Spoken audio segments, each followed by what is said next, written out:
እስቲ ሚስቴን ፕራንክ ሰርቼ ላስለፍፋት። ወይም ስልኬን አቀብኝ። ማናት ቤቲ ትላለች። አዎ ቀይራለሁ። ንገረኝ። ምን ይሰራልሻል? ማለት ምን ይሰራልሻል?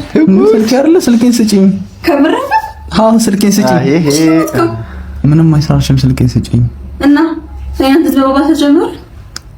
እንዴ እኔ ሼታራ እኔ ታውቂያለሽ ፓስወርድ እኮ ስልኬን ስጪኝ። ምን ይሰራልሻል? ይሄ እኔ ስልክ ነው አይደለ? ይሄ ደግሞ ፕራይቬሲ ይፈልጋለሁ። እኔ ደግሞ አልፈልግም። ፕራይቬሲ ይፈልግ። እሺ አምጪ ከፍቼ ልስጥሽ። እሺ አምጪ። አላምንም።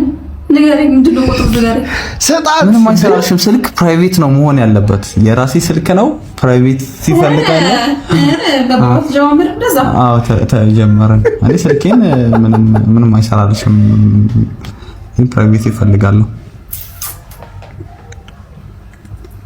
ስልኬ እየወጣችልን ምንም አይሰራልሽም። ማደሪያ ማስበበት ፓስወርድህን ካልተናገርክ ከዚህ ቤት ወጣሃል ነው እያለች ያለችው።